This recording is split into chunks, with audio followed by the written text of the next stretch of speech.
So Munugode ఉప ఎన్నికలు జరుగుతున్న సందర్భంగా ఊళ్ళో గ్రామ ప్రజలేమో కానీ ఇక్కడికి వచ్చినటువంటి వివిధ ప్రాంతాల నుంచి వివిధ నియోజకవర్గాల నుంచి వచ్చిన ఎమ్మెల్యేలు కావచ్చు, మరి వాళ్ళ అనుచరగణం కావచ్చు, ఇక్కడికి చూస్తే మొత్తం మునుగోడు జాతర మాదిరిగా ఉంది ఎలక్షన్స్. మరి ప్రజలు వాళ్ళ పనులు వాళ్ళు చేసుకుంటున్నారా, లేకపోతే వీళ్ళు వాళ్ళ దగ్గరికి వెళ్ళి ప్రచారం ఎలా చేస్తున్నారు చూసినట్టయితే రసవత్తరంగా నడుస్తున్న సందర్భంలో ఈరోజు మరి నామినేషన్ ఉపసరణ మరి ఈరోజు గుర్తులు వచ్చే అవకాశం కూడా ఉంది. సందర్భంలో గతంలో టీడీపీలో వివిధ హోదాల్లో పనిచేసి టీఆర్ఎస్ పార్టీలోకి వెళ్ళి మళ్ళీ బీజేపీ పార్టీలో ఉప ఎన్నికల్లోకి మరి వచ్చినటువంటి కంది లక్ష్మారెడ్డి గారు మనతో ఉన్నారు.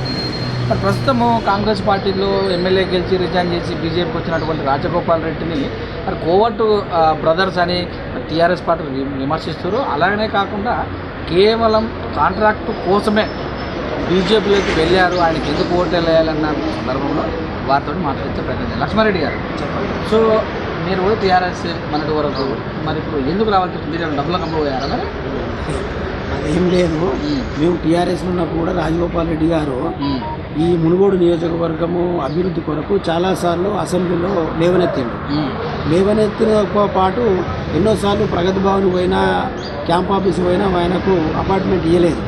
అయితే ఈ కేసీఆర్ దాదాపు 12 మంది ఎమ్మెల్యేలను కొనుగోలు చేసిండు, ఎవరు కాంగ్రెస్ నుంచి ఎమ్మెల్యేలు. అయినా మన రాజగోపాల్ రెడ్డి గారు నీతి నిజాయితీ ఉన్న వ్యక్తి కాబట్టి అమ్ముడు పోలేదు. ఇది అప్పటి నుంచి ఒక 3 సంవత్సరాల నుంచి ఈ కాంగ్రెస్ పని అయిపోయింది, ప్రత్యామ్నాయం బీజేపీ అని చెప్పుకుంటా మొన్న ఇక ఇట్లయితే ఇప్పుడు మనం రాజీనామా చేస్తేనే ఈ అభివృద్ధి చెందుతుందనే ఉద్దేశంతో ఆయన రాజీనామా చేయడం జరిగింది. ఈ రాజీనామా చేసి మళ్ళీ కూడా నా నీతి నిజాయితీ నిరూపించుకుంటానే మళ్ళీ పోటీ చేయడం జరిగింది. పోటీ చేస్తేనే ఇప్పుడు ఉప ఎన్నికలు వస్తేనే ఈ మధ్యన కొన్ని పెన్షన్లు కానీ గొల్ల కుటుంబాలకు గొర్రెలకు కానీ కొత్త పెన్షన్లు కానీ రోడ్లు కానీ కొన్ని కొత్త పనులు జరుగుతున్నాయి. దీని అర్థం ఏంటంటే ఎక్కడ ఉప ఎన్నికలు ఉంటే కేసీఆర్ అక్కడ డెవలప్మెంట్ చేస్తున్నా అనేది జనానికి అర్థమైపోయింది. ఇప్పుడు రాజగోపాల్ రెడ్డి పోటీ చేయడం కారణంతో మొత్తం ఒక్కొక్కరు మంత్రులు ఇక్కడనే నివాసాలలో ఉండి ప్రచారాలు చేస్తున్నారు. అంటే దాని అర్థం ఏంటంటే మీరు టీఆర్ఎస్ మేము మంచి పనులు చేస్తున్నాం, పెన్షన్లు ఇస్తున్నాం, రైతు బంధు ఇస్తున్నాం అనేది మాట మాట్లాడుతున్నాం. కానీ అలాంటిది ప్రజలల్లో లేదు. పెన్షన్లు ఇచ్చినా రైతు బంధు ఇచ్చినా ఆయన ఇంట్లోకి వెళ్ళి ఏమి ఇస్తలేడు. లక్షల కోట్లు వాళ్ళ కుటుంబం, వాళ్ళ అల్లుడు, బిడ్డే, కొడుకు అందరూ సంపాదించుకొని లక్షల కోట్లు సంపాదించుకొని ఆయన బీఆర్ఎస్ పార్టీ పెట్టిండు. ఇక్కడున్న రైతులకు ఆత్మహత్యలు చేసుకున్న రైతులకు డబ్బులు ఇవ్వకుండా పంజాబ్, హర్యానా పోయి రైతులకు డబ్బులు ఇచ్చేస్తున్నాడు. దీని అర్థం ఏంటంటే కేసీఆర్ పరిపాలన మొత్తం కుటుంబ పాలన అయిపోయింది, నియంత పాలన అయిపోయింది. అవతల ప్రతిపక్ష లీడర్కు టైం అయినంత ఆయన అహంకారం వేరైపోయింది. ప్రజలలో ఇది బాగా నాటకపోయింది.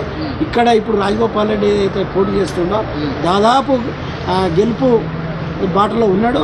దీంతో పాటు మొన్న కూడా విస్కీ వేరాగి కనీసము మంచి ఒక డాక్టర్గా అప్పుడు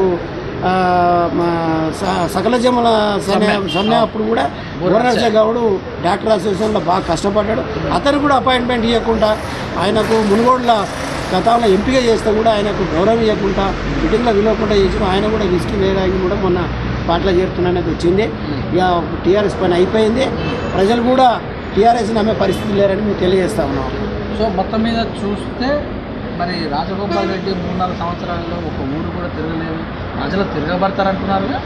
ఎక్కడ లేదు, తిరగలేదంటే ఆయనది ఒక ఆలోచన ఏంటంటే నిధులే ఇస్తలేడా. మన ఊర్లలోకి వస్తే జనానికి ఏం చెప్పాలి. ఇప్పుడు కరోనా టైంలో అందరికీ ఆయన సొంత డబ్బులు పెట్టి మన నిత్యావసర సరుకులు పంచినాడు. ఆయనతో పాటు మా ఎంపీపీ కూడా పంచినాడు. అంటే మరి తిరగలేదంటే ఇప్పుడు ఈయన తిరిగినాయన ఏం చేసిండు? తిరిగినాయన కూడా చూసుకున్న ప్రభాకర్ రెడ్డి ఇన్ఛార్జ్ కదా. నేను ఎమ్మెల్యే లేదు అయ్యే పనులు కూడా ఆపి రాజగోపాల్ రెడ్డి పేరు వస్తాను కూడా కొన్ని పనులు కూడా ఆపడం జరిగింది. మరి ఆయన తిరిగినా కానీ ఏం ఉపయోగం లేదు కదా. సో మరి ఈసారి 3-4 సంవత్సరాలు చేసిన శాపం మరి ఈసారి గెలిపించుకొని డెవలప్ చేస్తా అంటారు కొంతమంది అంటారు. కానీ అట్లా జనంలో ఏం లేదు. కూసుకుంట ప్రభాకర్ రెడ్డి అసలు ఆయన మీద టోటల్గా సర్పంచులు కానీ ఎంపీటీసీ కానీ టోటల్గా వ్యతిరేకం ఉంది. ఆయన కలుపుకోపోయే గుణం లేకనే మేమంతా పార్టీ మారడం జరిగింది. అన్నీ ఎందుకంటే విభజించి పాలిస్తుంది కాబట్టి వితిన్ పార్టీలో కూడా ఆయన మీద అభిమానం లేదు. ఓకే. సో మొత్తం ఏం చెప్తున్నాం, మీరు ఎలా కలుస్తారు ఓటర్లు? మేము ఓటర్స్ని first door to door canvassing చేసినాం మా ఇళ్ళమ్మాయి గ్రామ పంచాయతీ పరిధిలో. తర్వాత ఈ మళ్ళీ నిన్నటి నుంచి ఒక్కొక్క ఇంట్లో ఒక 20 నిమిషాలు 15 నిమిషాలు అర్ధగంట కూర్చుంటున్నాం అందరం ముఖ్య కార్యకర్తలు కూర్చొని మీకు ఏమి ఇబ్బందులు ఉన్నాయి, మీరు ఎందుకు ఒకవేళ టీఆర్ఎస్ కోట్ వేస్తా అంటే ఎందుకు వేస్తారు, దేని కొరకు వేస్తారు, దీనికి ఎందుకు వేయరు అనేది మేము వాళ్ళని రిక్వెస్ట్ చేసి మా దిక్కు తిప్పుకునే ప్రయత్నం చేస్తున్నాం డోర్ టు డోర్. ఓకే, ఏమంటారు మరి? మేము ఖచ్చితంగా గెలుస్తాము.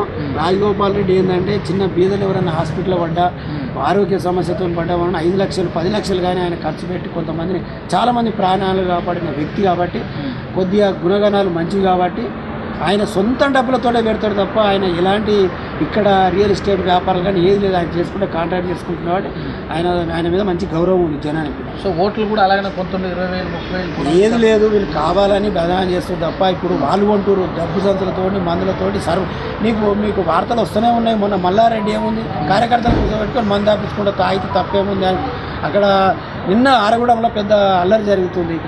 పైసలు ఇస్తాం గౌడ్స్ కంటే ఒకేసారి నగదు ఇవ్వాలని పెద్ద రివర్స్ అయ్యింది. అక్కడక్కడ మంత్రులకు వ్యతిరేకంగా తిరుగుతున్నారు. మరి ఇప్పుడు ఇక్కడ చూసినట్టయితే కోయలోడంకి వెళ్ళి రోడ్డు ఏ విధంగా ఉందో చూడరు. మాధవరెడ్డి గారు ఎలిమినేట్ మాధవరెడ్డి హోమ్ మినిస్టర్ ఉన్నప్పుడు చేసిన రోడ్డు ఇంతవరకు దానికి రిపేరింగ్ కూడా లేదు. ఇటు పోతే ఎల్లంబాయి మాది సొంత విలేజే, దాని కిందనే ఈ గ్రామ పంచాయతీ ఏర్పడింది. అక్కడ ఉమామాధవరెడ్డి ఉన్నప్పుడు శాంక్షన్ అయిన రోడ్డు ఇంతవరకు అక్కడ డాంబర్ రోడ్ లేదు. చాలా పనులు ఎక్కడ అక్కడనే ఉన్నాయి. సరే ఇప్పుడున్న పోల్చుకున్నట్టయితే మునుగోడు ఏ ఒక్క రూపాయి కూడా పెట్టలేదు. ఇప్పుడు పెట్టే ఖర్చు పెట్టి ఉంటే ఇలా ఈజీగా వాళ్ళు గెలిపించేటోళ్ళు, జనమే గెలిపించేవాళ్ళు. Okay sir, thank you. Okay, so ఇదండి మరి ఈసారి మరి రాజగోపాల్ రెడ్డి వ్యక్తిగతంగా కూడా చాలా మంచి వ్యక్తి. ఎవరైతే బీదలు ఉంటారో వాళ్ళకి వ్యక్తిగతంగా కూడా చాలా మరి అపనష్టాలు అందించినటువంటి వ్యక్తి. కూసుకుంట ప్రభాకర్ రెడ్డి మరి కరోనా సమయంలో ప్రజలను పలకరివ్వడం కాదు, ఇటువైపు చూడలేదు, నేను ఎమ్మెల్యేగా లేను అని కూడా చెప్పొచ్చాడు. డెవలప్మెంట్ చేయాలంటే కూడా మరి చేయనీయకుండా ముందుకు వెళ్ళిన సందర్భంలో ఆయనకి ఎందుకు ఓటు వేయాలని ప్రజలు తిరగబడుతున్నారు. నిజంగా వాళ్ళు గెలవాలనుకుంటే మరి 88 మంది ఎమ్మెల్యేలు ఇక్కడికి రావటం ఏంది, కేసీఆర్ కూడా ఇక్కడికి వచ్చి మరి ప్రచారం చేయటం ఏంటి, వాళ్ళు నిజంగా డెవలప్ చేస్తే వాళ్ళు ఎక్కడో ఉండి ప్రచారం చేసుకున్నా గెలుస్తారు కదా అన్న సందర్భంగా మరి లక్ష్మారెడ్డి గారు మాకు చేశారు. కృష్ణ రీతిని సుబ్రహ్మణ్యంతో